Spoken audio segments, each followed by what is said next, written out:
पाठ सिंह की दहाड़। सिंह की दहाड़। मीकू चूहा अपने दोस्तों के साथ लुका छिपी खेल रहा था।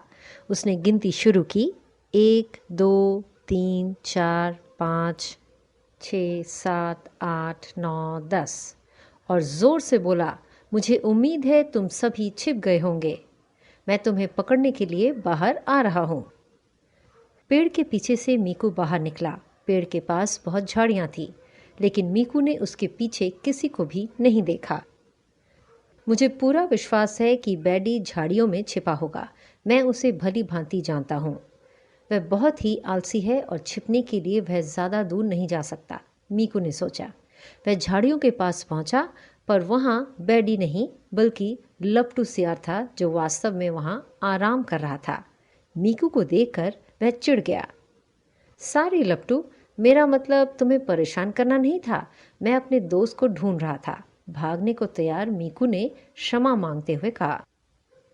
तुमने मुझे परेशान किया है और तुम्हें इसकी सज़ा मिलेगी, कहते हुए लपटू मीकू पर कूदा। मीकू वहाँ से भाग गया। हा हा हा, मीकू हंसा। उसने लपटू को पीछे छोड़ दिया था। वह खड़ा होकर सोचने लगा कि तभी उसने झाड़ियों के पीछे कुछ देखा, जो एक जोड़ी कान की तरह था। ये तो बैडी के कान लगते हैं, मीकू ने स्वयं से कहा। उसने झाड़ियों के बाहर एक पूंछ देखी। पकड़ लिया, झाड़ियों के बाहर मैंने तुम्हारी पूंछ देख ली है बैडी। बाहर आ जाओ, मीकू ने कहा। बैडी अपने छिपने की जगह से बाहर आ गया। मैंने तो सोचा कि लपटू ने तुम्हें आसानी से जाने नहीं दिया होगा, बैडी हंसते हुए बोला।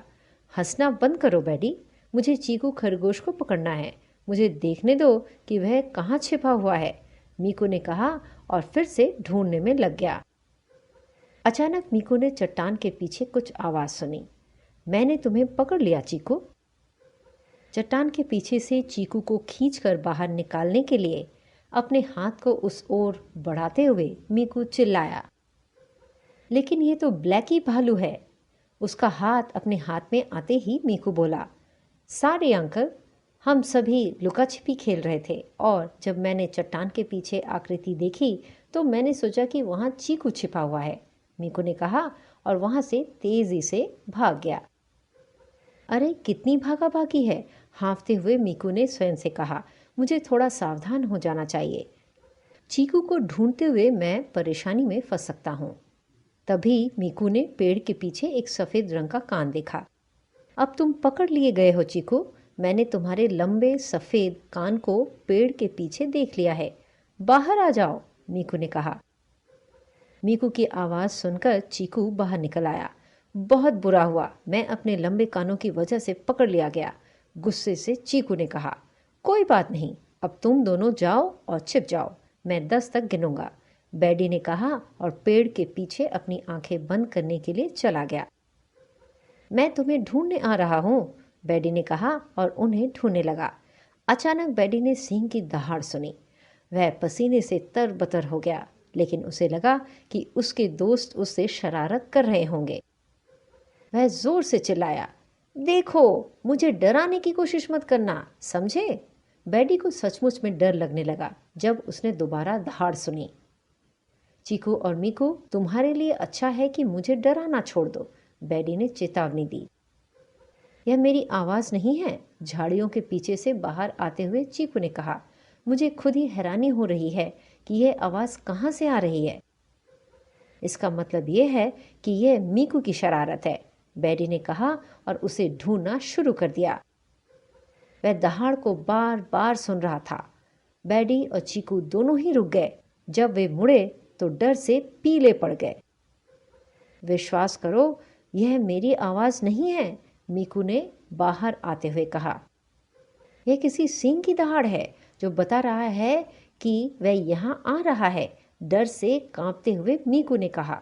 जल्दी करो, भागो, कहीं चलकर हम छिप जाएं, चिंतित होकर बैडी ने कहा।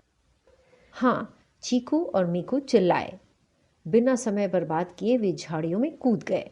सिंह का इंतजार करते हुए वे तीनों लंबे समय तक झाड़ियों में छिपे रहे। अरे, सिंह कहाँ है? तीनों दोस्त आपस में बोले। हा हा, तभी उन्होंने डमरू गधे के हंसने की आवाज सुनी।